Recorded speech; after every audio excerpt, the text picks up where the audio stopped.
E dentro da programação dessa semana especial, né, dentro desse Purple Day, que na verdade está sendo uma semana inteira de conscientização sobre epilepsia, a gente vai conversar com a neurologista infantil, doutora Luciana Carriço, para falar sobre epilepsia na infância. O que é que os pais precisam saber sobre diagnóstico, sobre tratamento, sobre os sintomas, sobre tudo. A gente vai conversar hoje com a doutora Luciana Carriço. Tudo bom, doutora Luciana? Oi, Ju, tudo bem?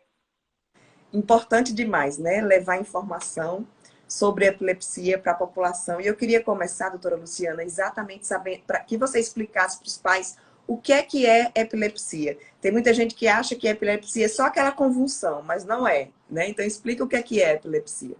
Tá. A epilepsia é uma doença cerebral que o indivíduo que tem epilepsia, ele tem uma predisposição maior a ter crises epiléticas. E aí a gente considera epilepsia quando esse indivíduo tem, no mínimo, 2 crises epiléticas com 24 horas de intervalo entre elas, no mínimo 2 crises epiléticas. Esse é o conceito mais redondinho.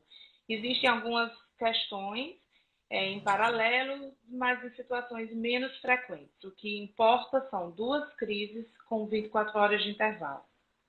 Importante, não causadas por uma outra questão sintomática. Por exemplo, um paciente que tem uma meningite, aí cursa com crise epilética, aí não é epilepsia. Essa crise foi secundária à meningite.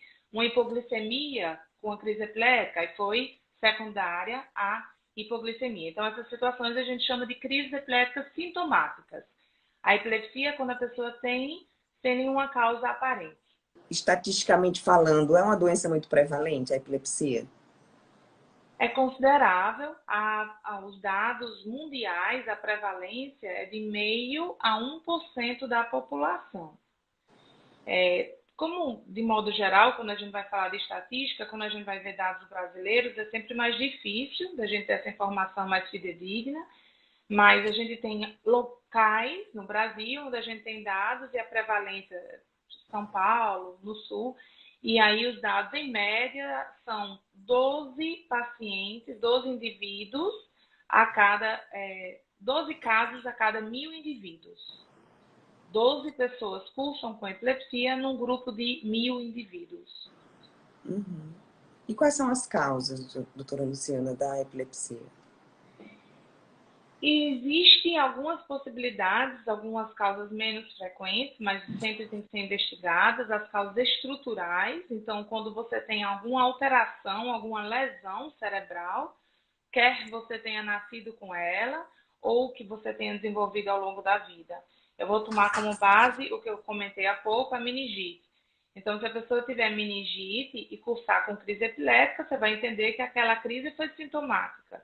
Mas se você teve meningite e ficou com sequelas, ficou com lesão permanente, e aí desenvolver crises ao longo da vida de forma crônica, a gente vai considerar que é uma epilepsia secundária a essa meningite. Mas aí, nesse caso, na verdade, entra como uma causa infecciosa, já que a meningite é uma infecção. Então, uma das causas são essas, infecciosas, como eu estava falando, estrutural, é quando você já nasce com a lesão. Por exemplo, uma malformação cerebral, isso termina sendo mais comum, e essa lesão aumenta a sua predisposição a ter crise. Causas genéticas também mais raras, mais algumas síndromes epiléticas de origem genética. E, de modo geral, assim, no dia a dia, quando você vai investigar, termina sendo de causa desconhecida. Você procura causas estruturais e não encontra, e é apenas porque esse indivíduo tem uma predisposição maior a desenvolver essas crises. Mas a gente tem que tentar encontrar essa etiologia, mesmo entendendo que muitas vezes você não encontra isso de forma clara e entra nessa etiologia desconhecida, ou seja, que você não encontra a causa e que no final das contas é uma questão mesmo de bioquímica, de funcionamento cerebral, que você tem uma predisposição, mas você não tem como quantificar isso, ou avaliar isso, ou chegar na informação mais precisa do porquê dela ocorrer. E você falou assim, né, que tem as crises epiléticas. Quais são os tipos de crise? Ou é tudo igual? Crise epilética é igual A convulsão é também uma crise epilética? Explica É, é. esses tipos, né? Como é que a epilepsia ela pode se apresentar? Isso aí termina sendo uma informação muito relevante, porque no dia a dia as pessoas não conhecem esses termos. Claro que para o leigo não é relevante, mas a crise epilética é o nome que engloba todos os tipos de crise. Então, você pode ter várias manifestações, vários tipos de crise, e por isso que, inclusive, na suspeita, a pessoa precisa passar com o especialista para tentar entender se aquilo ali é uma crise ou não. A convulsão, que você citou, é um dos tipos de crise epilética, aquele que as pessoas claramente reconhecem, é uma crise generalizada, ou seja, no corpo todo, e tônico-clônico generalizado. A pessoa fica rígida, se batendo, e no corpo todo de uma vez. Esse fica muito nítido e fácil de reconhecer. Mas essa convulsão é esse tipo de crise epilética. Aí você tem vários outros tipos de crises epiléticas. De modo geral, a gente divide como crises focais e crises generalizadas. Então, focais são crises onde você tem no foco uma parte do corpo. Então, por exemplo, uma pessoa que para, vira o olho, isso por si só pode ser a crise, com a parada comportamental, com desvio do olhar, às vezes um piscamento ocular, palpebral, ou um movimentozinho da boca, um desvio da boca, ou um movimento de mão, um movimento rítmico de mão, de pé. A ideia é que seja em uma parte ou que comece em uma parte e que depois evolua para o resto e até termine numa generalizada. Mas esses são crises focais. A crise generalizada, como eu já expliquei, é a primeira, que é a considerada chamada convulsão. Mas dentro das crises focais, então você tem vários tipos de manifestações e muitas vezes se torna mais difícil para quem não conhece, porque por vezes são manifestações mais sutis. Essa de parada comportamental, por exemplo, termina sendo uma coisa que volta e meia as pessoas não da área ficam mais atentas porque já reconhecem como uma possibilidade de uma crise epilética. E aí entra também como diagnóstico diferencial, porque existem as paradas comportamentais, como crises focais, mas existem também as crises de ausência, que muitas pessoas falam, até na ausência, como se não fosse uma epilepsia, e é uma epilepsia, é uma crise generalizada. A pessoa perde o nível de consciência, desconecta, dura segundos e depois volta no que estava conversando. Mas é uma crise generalizada, é um tipo de epilepsia. Todas essas caracterizações que eu fiz, né, esses tipos de crise, essas semiologias de crise, um marco também, um dado relevante, é o tempo de duração. Então, são coisas que a gente considera paroxística. Começa abruptamente, termina abruptamente, e, em geral, dura segundos a poucos minutos. Em geral, dura aí 3 minutos, quando muito, 5 minutos. Quando passa de 5 minutos, aí tem uma outra repercussão, a pessoa tem que ser levada já para pronto atendimento, porque já há uma possibilidade maior de que essa crise não cesse sozinha. De modo geral, elas cessam sozinhas. Doutora Luciana, eu quero saber também como é que é o diagnóstico, mas antes disso, me veio aqui uma dúvida. Tem crianças que têm convulsão, têm uma crise epilética em virtude da febre. Pode se tornar uma epilepsia, uma convulsão dessa? Pode, mas num menor número de casos. Então, assim, as crises febris são consideradas uma outra condição, não é epilepsia, são crises epiléticas febris. Elas cursam num período de vida aí mais comum, que pode ocorrer até de 6 meses, mas em geral 1 ano até 5 anos de idade, às vezes também extrapola um pouco até 6 anos de idade. Então, você tem uma predisposição maior até a crise em vigência de febre. De modo geral, a criança que apresenta uma convulsão febril, ela apresenta uma vez, 2 vezes na vida, 3 vezes na vida, algumas recorrem mais, então tem mais eventos. Mas elas costumam ser autolimitadas, ou seja, cursam nesse período de tempo, nessa idade, e aí depois disso é menos provável que a pessoa desenvolva. Isso é o mais comum. Então, convulsão febril não é igual a epilepsia. Mas existe sim algumas condições em que, passado desse período, a pessoa desenvolve crises, até um pouco depois de 8 anos de idade, 10 anos de idade, ou mais comumente lá no início da vida adulta. Ou seja, mas aí desenvolvendo crises epiléticas não febris, não com febre. Aí claramente um quadro de epilepsia, com a recorrência, como a gente já falou. Mas a convulsão febril parece estar associada, em alguns casos, à epilepsia, em outro momento da vida, mas é o menos comum. Sei. Vamos falar agora do diagnóstico, principalmente dessas crises que não são tão características, como você falou, porque imagino que deve ser bem difícil, né, para um pai e uma mãe conseguir identificar e associar aquilo ali à epilepsia. O diagnóstico, a gente tem que tomar bastante tempo com escutar a pessoa, né, que traz a criança, que a gente está falando da criança, mas obviamente quando adulto é quem viu, quem acompanhou ou que a pessoa souber trazer de informação. Mas o que dá o diagnóstico de epilepsia é a clínica, é a história clínica. Então, é o que você me fala, é o que você gravou no vídeo, no celular, e assim eu consigo ver como foi esse evento. Então, é a descrição clínica que vai me dizer se é ou não é.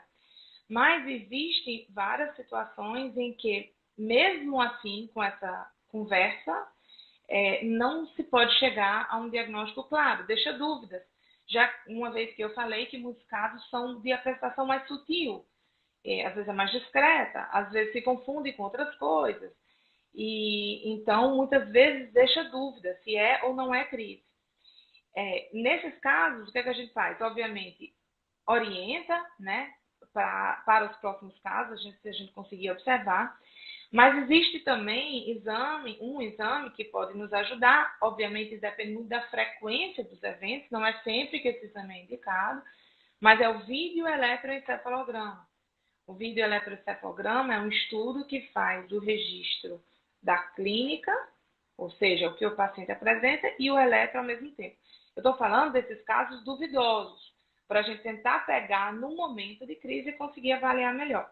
Mas, de maneira geral, não é isso que a gente faz na rotina. A gente faz um eletroencefalograma na rotina e ele vai nos dar informações adicionais aí para saber se tem alteração, que são as anormalidades epileptiformes, saber se é focal, se é generalizada. Mas, volto a dizer, esse eletroencefalograma é para quem está investigando importantíssimo, porque ele vai me auxiliar na avaliação, mas ele não vai dar diagnóstico. Ele vai complementar. Eu posso pegar um eletro, está normal, e pela clínica eu ter entendido que esse indivíduo tem epilepsia. Então, às vezes, a gente precisa até repetir eletros para saber se em algum momento a gente consegue pegar essa informação e se complementa a nossa avaliação. Então, o diagnóstico é clínico, mas esses exames são exames complementares que, a depender da situação, a gente, em geral, pede o de base, o eletroencefalograma de rotina, que já nos auxilia bastante, mas a depender da situação, a gente pode precisar de um videoeletroencefalograma. Isso eu estou falando do diagnóstico clínico, mas complementando ainda os exames que a gente solicita, o eletro de rotina a gente solicita, e a ressonância magnética encefálica, porque a ressonância a gente está tendo como objetivo ver o cérebro, a estrutura cerebral, para saber se eu tenho alguma alteração nesse cérebro, alguma lesão, como eu falei lá no início, que algumas epilepsias são de causa estrutural, para saber se tem alguma alteração lá que gere que justifique essas crises. Então, os exames de partida são esses. E esse paciente que é diagnosticado com epilepsia, ele apresenta alguma comorbidade ou geralmente, eu digo se não estiver sendo tratado, né? Ou geralmente ele consegue levar a vida tranquilo? Olha, de modo geral, o paciente apresenta uma boa evolução e não apresenta outras situações em paralelo. Comorbidades são isso, né? Quando a gente apresenta um evento, uma patologia, uma doença e outras situações em paralelo, outra doença em paralelo. Então, de modo geral, esse paciente evolui bem. Inclusive, na classificação antiga, a gente chamava de um quadro benigno, de epilepsia benigna. Isso mudou o conceito agora, o termo usado é autolimitado, por entender que é uma situação que tem início e tem um período aí para acabar e evoluir bem, sem outras questões, né, em paralelo. Mas quando existe, a gente tem que estar, sim, todo paciente com epilepsia, mesmo que esteja bem controlado, que não esteja apresentando mais crises com a medicação, a gente tem que estar atenta para outras situações que são, por exemplo, quadros de ansiedade, em alguns casos aí mais adolescência, adulto. Na infância a gente não vê tanto quadros de depressão. O que a gente fica mais atento na infância são para dificuldades de aprendizagem.